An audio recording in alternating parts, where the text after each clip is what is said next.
Well, hello. It must be Wednesday, and you know what that means. Another drop for the Pink Link podcast. Choo choo. I need to come up with something else when I say that, because like that choo choo, I have a sound something or something to say. Yes. For doing something, I don't know. I'm gonna get it together, y'all. But enough of that. I have a great guest once again coming on to drop some gems. And her name is Ben Her Instagram name. If she want to give you her government name, as they say, I'm gonna let her do that. Here she goes. What's yours, girl? What's going on, y'all? I'm Rari, founder of Ben Her, and I'm here to talk about all things business, credit, just business acumen in general to help the Black community. Okay, great. So, you're a business consultant, right? Yes. Okay, so that's one thing. Oh, so one thing. Okay, so we're gonna stick. We'll get into the other things a little later if you want to. Okay. So, with that, you help people with what areas, credit, and how to get business funding and things of that nature. Or could you fill me in more on that? Yeah, so when it comes to the consulting piece, I help the Black community, Black entrepreneurs and business owners specifically with learning how to start, scale, and fund their businesses. So that looks like someone coming in who might not understand how to legalize their business properly, understanding different documentation. What's an LLC? What's an EIN? What's an operating agreement? What's a trademark? Things like that, really helping them understand how to create a sustainable legal business. The funding piece is where I teach Black people credit, right? So I don't do credit repair, but I actually teach our people how to understand and how to leverage credit so that we can fund our own businesses. And this allows people to avoid having to pay other companies to get them funded. Once they learn how to do it for themselves, essentially, I teach you how to fish or you'll never starve. And then the scaling piece comes in when I teach people digital content or how they can digitize their content through ebooks, e-courses, mentorships, things like that, or even how they can start to automate their systems. What systems can they use? For example, scheduling things, right? To schedule to be on this podcast, you sent me a Calendly link, which most people should be doing, right? There are some people who are in their business still sending out DMs to go back and forth. And that's not the way that you want to handle business, because it makes you work in the business and not on the business. So I teach them different systems that they can use to help scale and automate that business. So those are the three components: starting, funding, and scaling. Oh, I love that. So say for instance, if I'm just this new person wants to, start a business, it seems you handle the three main niches of getting out there and getting started. For as whether you need the LLC, getting your EIN number, being able to go to business account and things of that nature and position yourself there. Then you transition on into ways you can help fund that business, and then also organize and have structure. I love it, girl. You're doing it. Yes. Yes. What are some of the successes your clients have seen by you helping them, do these things?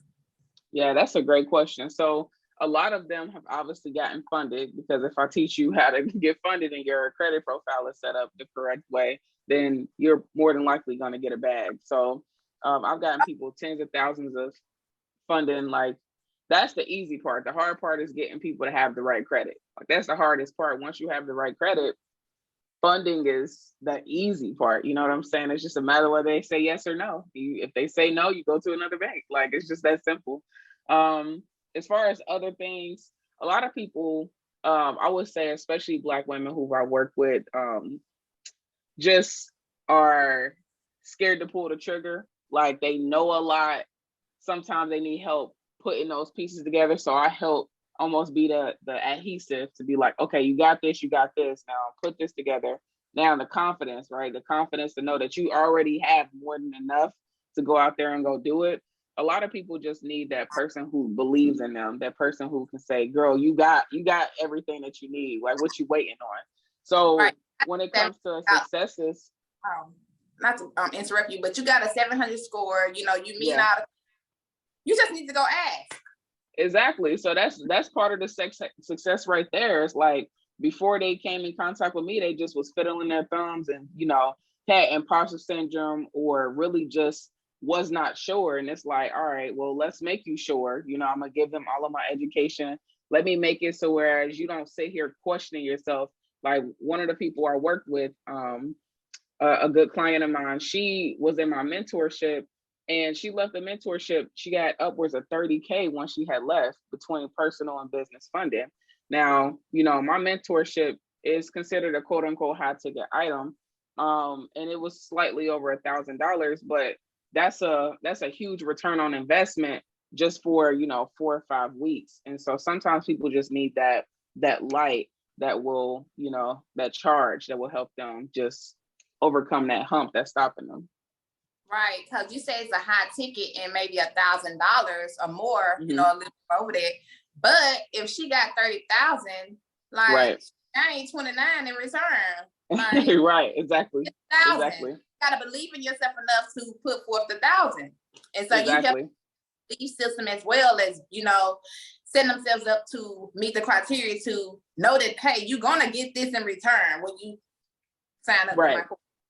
Exactly. Right. And so I'm not the lender, so I never tell people like, this is what's going to happen. I tell people, this is what I know. This is what I teach.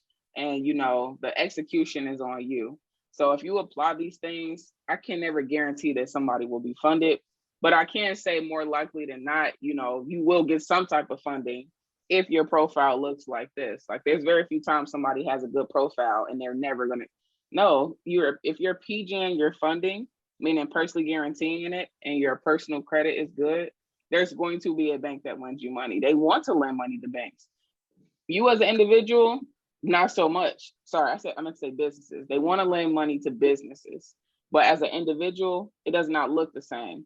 Businesses are less riskier considerably to people personally because they actually have a lot of revenue coming in assumptively. So they want to give money to us, but we got to know where to go get it. Let me ask you this, because people may be looking at this and saying, okay, profile, what does she mean? And so when you relate to profile, what are the things that is considered in that profile? We know the credit score has to be there. So that's part of that profile. So what else would that profile looking, you know, mighty good to the banks to get the funding? Right. A lot of banks look for a 680 minimally, which a 680 is like the bottom. You know, you want to strive to have way more. Like you'll be in the best position if you have mid 700s and higher. But I've gotten approved with low 700s. You know what I'm saying? Because again, the bottom is a 680. So across all three bureaus. And here's a little gem. Like if you don't have that 680 or more on one bureau, try to seek bureaus that pull from the other bureaus, right? Like some people will still try to go get funding. Their Equifax is like a 650 for whatever reason, but TransUnion and Experian has a 710, 715.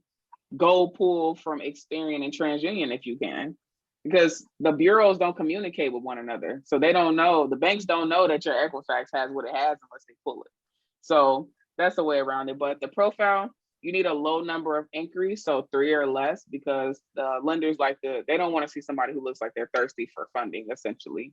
Too many hard hits on their credit profile, it's a red flag. They want you to have a good amount of age, so I'll say 5 years or more.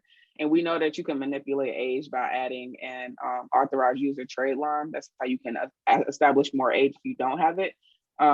It shows maturity with your credit profile. So 680 age, increase. And then if you want to have high limit credit, you have to have high limit credit, if that makes sense. So like the banks a lot of times will establish your limits based on what they already see as reporting.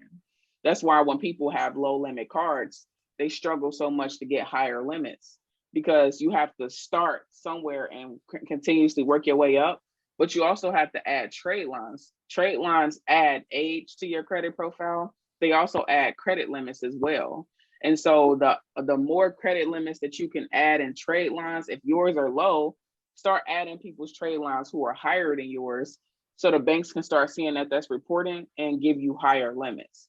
And then there's a bunch of different things that can help you with that. We can go down a rabbit hole, but that's just a couple of things to think about. And the last thing for the credit profile, no derogatory marks. Late payments are almost like that's That's like almost like the worst thing that you can have because it weighs the most on your credit profile. So no repos, no collections, no foreclosures. Make sure that those negative items are off. It doesn't mean that you won't be approved. It just means that you are going to have a harder time being approved, and you might not get as many the higher credit limits. Wow, you teaching. Like I'm learning. I can tell.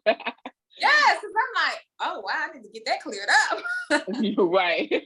Yes. Okay, so I know I was on one of your lives and you mentioned that you had like 16 credit cards. Like, how? I mean, I know you telling me how.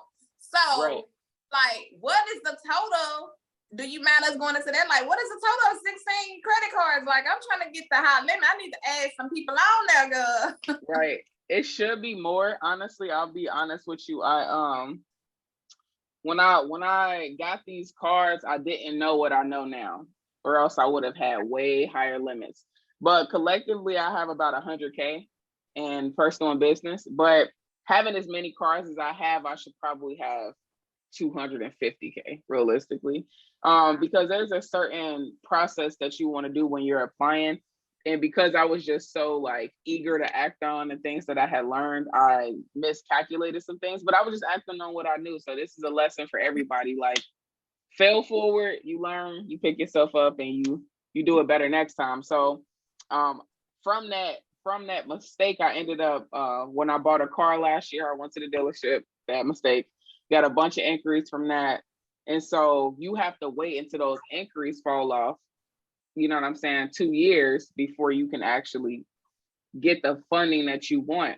And so, like I said, I still have good limits, you know what I'm saying? I'm not complaining about having like the last year I had $10,000, you know what I'm saying? So I built up 90K within I've had this credit since April. So I built it up from January to April, that 90K, but it should be more.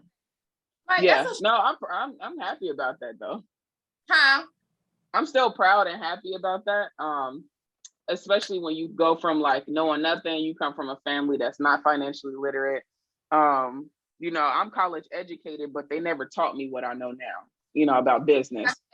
Like, you know, because if I had known about credit at 18, my mom was like, don't even worry about that credit card. Right. But if I had got, I would have been a dad because I didn't know nothing about credit. And so coming from what we coming from, you know, seem like we here. Right. I mean, where did you get, you know, how did you find out ways to establish yourself in this credit industry as you have and, you know, continue to do? Yeah, so pretty much I had started off last year. The name VendHer came from us being a women-led vending company. So the emphasis on that was like vendor, like a vendor, but VendHer. And we changed our name, our focus of the business simply because like I didn't want to just be known for vending. I just felt like there was so much more. And a lot of people were just like, something didn't sit well with me. It just felt like super low level. And I just knew I was more interested in other things like real estate and things like that. That's like my end goal. Credit is just a vehicle. You know what I mean? Like, I don't even want to be known for teaching credit. I want to be known for helping Black people establish and scale their businesses more than anything, right? But credit is the vehicle. And so when I was learning real estate, simultaneously, I was learning credit. And so that's how I ended up leaning into credit, because credit was something that I could pair with vending and transition out of it. That's real tricky how I just said that, but I wanted to. Yeah, so essentially last year around this time was when I was making the transition. And I wanted to separate myself in the vending market, but also put this in front of people. So when I made the transition, it wasn't unfamiliar. So what I did was I added credit to vending, and then I slowly transitioned out of vending to just teach credit. Okay, I got you. Yeah, when I shifted to business, people were familiar with it because I had already been talking about the credit with the vending, credit with real estate, and then I just made the full transition. I was still talking about vending up until about May of this year, and then I made the full transition to just do business consulting in general, and that's how we got to where we are now. Amazing. Congrats on that transition. I know like some people feel like they stuck in one area and don't know how to transition out of that thing. Just purposeful. You gotta follow the purpose. Like Absolutely. it's making money and then doing something of a business that's service to others and more purposeful. So I feel you. Yeah, and makes more money. Hey, way more. I get it. What would you tell your younger self, about, what you know now? Like, what would you say to your younger self? Like, what is something?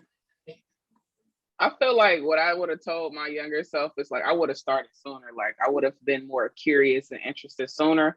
And I feel like I probably would have, but nobody in my face was teaching me these things. Like, if there was somebody in my ear, like, talking about financial literacy, and I'm a poor college student, born and raised in a poor place, I would probably be intrigued by that. So you don't know what you don't know, but I will say that like I would probably put myself in different spaces. And I also think like the generation now, they're more exposed to financial literacy. In my opinion, it's a little bit more accessible than it was when I was in college, 2012, but damn, but you know what I'm saying? Like I would have just exposed myself differently, because when you were in college, they talk about financial literacy through financial aid. That's not financial literacy, you know what I mean? And so I'm sitting there like, yo, this is just teaching me how to take out a loan so I can pay for school, not necessarily teaching me how I can create generational wealth. So I would have just dived deeper into learning these different things, because it's not like anything we learning today is like new per se, but it's more exposed for people to learn it. It's a little bit more accessible. It was foreign to us for so long. Like some of our parents did not know, like my mom, stocks. I remember I was telling someone, a guy was coming by the house, our landlord at the time, and he was trying to tell my mom about stocks. Then there was like years ago when I was about 16, if I had listened to the conversation or she had, girl. Yeah, I took it a little bit more seriously. Yeah. Today, you know. Right. I purchased stocks way back then, but it was foreign to her, and I heard the word stocks, but I didn't know what he was talking about. Then I'm like, what are you talking about them stocks? And it still pondered me for years, like stocks, what did he mean? That's just how illiterate I was, and it was so foreign. But this day and time, like you said, these kids have it way more better within our community and our culture, because there's so many platforms out there that is teaching these things and giving them that outlet. Like if their parents don't even know that they hadn't seen it in school, because school's not teaching it. They teach you how to get the loan to go to school again, to work for someone, not the loan to build your generational wealth. So absolutely. What could lead to more changes in the area since we're on it? Like what could the schools start implementing more of? Well, I think that the schools need to implement more real life education that could actually benefit people. So one thing will probably be tax education, budgeting, how to do certain things. For a little period in my life, I was at, I don't want to say a white school, but it was a more diverse school, because I had always been to Black schools. We ended up moving a little bit further out, and it was a more racially mixed school, and they were learning how to book flights. You know what I'm saying? That's where I learned how to do certain things. I had a computer. Like it was just certain stuff I didn't have when I ended up moving back in the city. So it was you could just tell the difference in education just by slightly moving outside of the outskirts of Cincinnati. But small things like that, like how to think for self, how to do for self. I think taxes, budgeting, definitely credit. I think that's huge. And now where we're going with digital currency, I think that would be helpful as well, because Black people, I can already see it now, but we're going to be at the short end of the crypto game too. And, people, I think it's a lot more interest in that space from our community. But when the actual transition takes place and we're no longer using, you know what I'm saying, money, we're using like digital, like this whole metaverse and all of that, I think that we should start introducing it to the kids now, because they're probably going to be the ones who are actually able to live this through and adopt it sooner than we are. So they should learn it prior to them getting into the space where that's what it is. When you're a kid, I don't know, it's just different realities, I'll say. So let So them true. learn those things now. So true. Like they should have been probably teaching us stocks and stuff. You know, they need to really Facts. change the curriculum, Hunty. Get Christopher Yes, they Columbus do. out of it and put the crypto on there. Yeah, it's super outdated. Yes. So, with doing what you're doing, you know, do you consider this part of your purpose? You know, and if so, where do you see yourself walking in your purpose in 5 years from now? Yeah, absolutely. Like everything I've done has been connected to the Black community. You know, a lot of people always laugh. Like I go home, I'm like the lightest person in my family. Like, and my It's family be like, like, yeah, like, yeah. no. They were like, yo, that's you my favorite little Black Panther. I'm like, yo, I'm not a Black Panther, but at the end of the day, I feel like everything I've done has been geared towards the Black community. And when I made the decision to quit my job last year, part of it was for that. I felt like I was at a job that did not enhance my feeling and my willingness to work for my community without it being, you know, covered or not really trying to help them. Like I knew that they needed the help, and I was like, I can't sit here, not even in like a sellout way, but I can't sit here and work for somebody else's agenda when I can go work for my own and make money while doing it and actually do exactly what I want to do unmasked. You know what I'm saying? It does not have to be filtered. I can just be myself. And every job I was at where I wanted to help my community, I had to almost mask it so that it wouldn't, in the guise of professionalism, in the guise of whiteness. And I was like, I'm done doing that shit. Excuse my language, but I'm like, I'm cool on that. Like I didn't work and get 2 degrees. You know, I didn't go to school for this. And so it's 100% my passion. Everything I did, like my undergrad degree was in forensic chemistry, and I wanted to help Black people who were wrongly accused because of, you know, cops playing evidence or manipulating evidence. When I was in my graduate program, my whole thing was I wanted to become a college president because I wanted to help Black first-gen students, Black queer students, different things like that. So it was always something rooted to my Blackness. And now I'm in a position to help our community with the thing that I struggled with my whole life up until this point, right? Which was money. And so I'm like, yo, a lot of things that we could have avoided that were traumatic in my community, in my family, in my house, like when you think about it, it kind of all pinpoints down to money, housing, money, education, money, jobs, money, food, money, and then lastly, healthcare, money. Those are the 5 biggest things impacting the Black community. So I said, well, I can't address all of these things. Let me figure out one way I can go about this. And so that one way is real estate. But again, the vehicle is through credit and teaching our people how to own something. You know what I'm saying? Ownership is very, very important. Girl, very inspiring. Like you've been on it for years. Like this just is, and people look at No. something and thinking, oh, she just started this. But when you say Mhm. what you just said, you know, with the degrees and you know helping people get out of tough situations, and so now helping people get out of tough situations, like you've been doing this thing, like you've been like since you was 2. I'm just Essentially, yeah. so I just love it, like purposeful. I love it. I love seeing people really walk truly in their gifts. My lights and just, you know, doing it, you know, it's bigger than you. It's not just about, it's bigger than you. It's about the community, the Black community, and, you know, you standing for helping others, you know, see a bigger picture. So it's bigger than them, you know. I love it. Right. Girl. Yes. Yeah. So with that, I mean, you dropped so many gems, but what is one play you would like to give the audience today, or, you know, one thing you would want to say just to inspire them to do something different than what they've done, you know, before seeing this? Okay. So I'm gonna give a couple of different things, and I'm gonna be mindful of time. So, because I want people to, okay, because I want people to really understand how you can manipulate credit, y'all. Okay, so there's a couple of different things. Like there's this analogy essentially that you can, like, not analogy, but almost like a phrase, like you can use money to buy more money.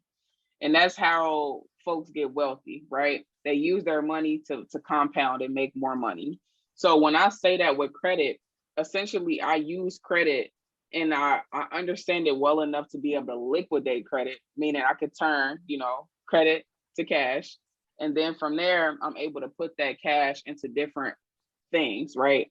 Different bank accounts. So to let it season, and I only choose banks that have business products. So a business credit card, a business loan, a business line of credit, because essentially, if you just go start opening bank accounts wherever, they might have business checking accounts, but they don't have business products.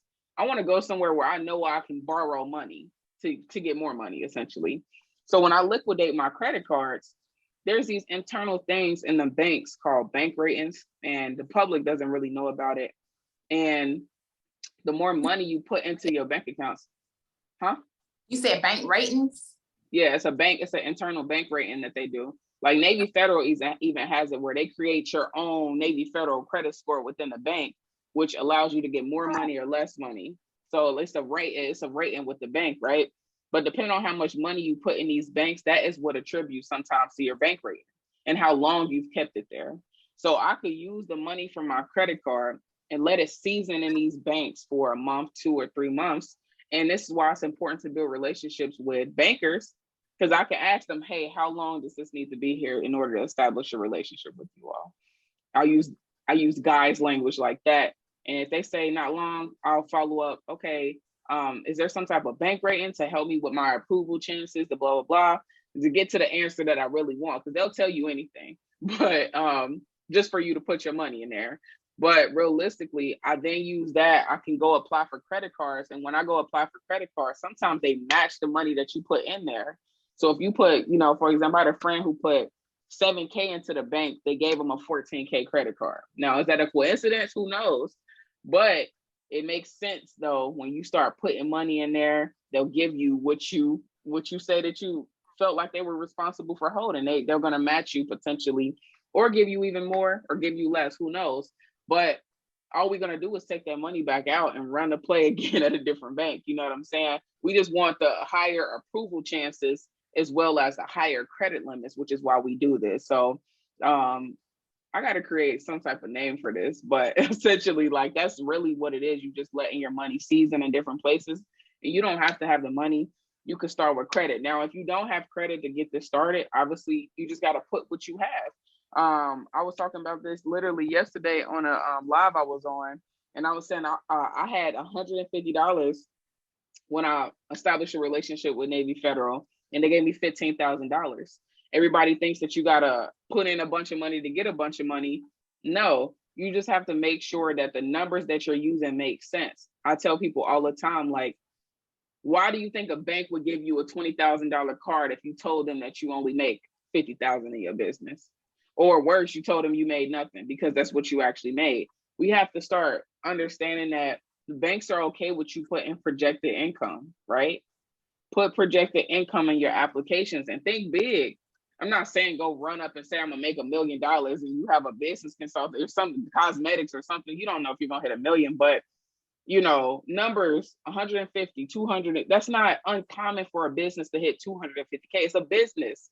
But some of our folks who come from low income backgrounds, who never seen that much money before, they don't even think that big. You know what I'm saying? They can't even fathom their business getting that big. Right. But I'm telling you right now, those numbers are what's going to help you get that higher approval. 6 figures is small. When you think, yes. Hey, yes. Yearly, that's small. So we want to put that out there. Yeah. Majorly small. It's projected, So, I mean, you're dropping so many gems on us today. So with that, how can these people like keep in contact with you, hit you up? Do you have like courses that you teach this, or an ebook or like you can, fill us in on? Absolutely. So I just wrapped up my last mentorship of the year yesterday. Price got to go up on that. So I can't play with it no more. But as far as a class, I do have a business credit and Airbnb class coming up November 29th, which is Cyber Monday, the Monday following Thanksgiving.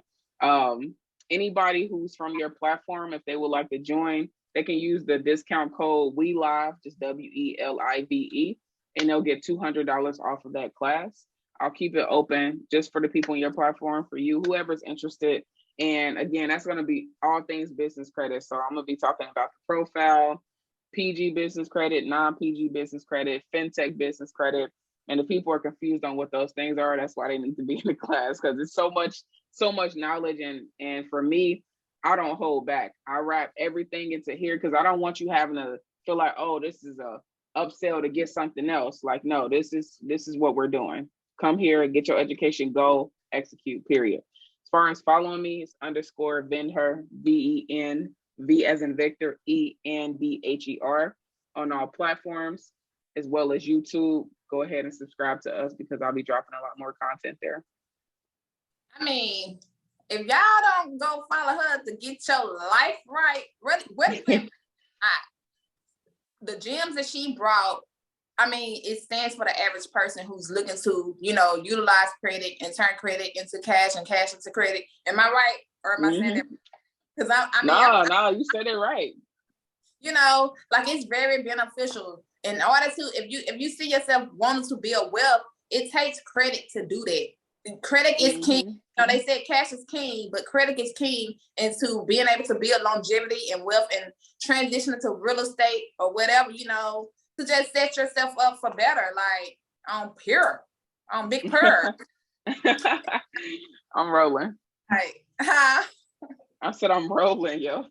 Yes, girl. I just be coming with it. It's just be coming. I'm just like throwing it out there. But I mean, I've certainly appreciated you coming through here _Venher, because that's the name I know her by. I met her at an event, and so I was like, hey, we chatted up, and here she is, blessing and gracing us with her presence on the Pink Link podcast, which has been a blessing because I'm like learning, I'm taking notes, and need to rewatch this myself because even in this, you said things that I know I need to get in the line myself to, continue to build my credit and do the things that I need to do in my business as well, in personal, So y'all tap into her masterclass that she has coming up November 29th. I'm going to get the dates of this because I might need to push it out early. So, those of you who would like to, really join her can join her because like, this is so beneficial. I can only imagine how the masterclass is going to go down. So, yes, follow her. And today I would like to leave with you, like, you don't have to be in a box. You don't have to fit in a box. Just be you, boo, and do you. And, all great things will come to you. So I like to just something each time. And don't forget to like, comment, share, subscribe to the Pink Link podcast. And we really appreciate it. Have a blessing. Yeah. See you. Thank you. You're welcome.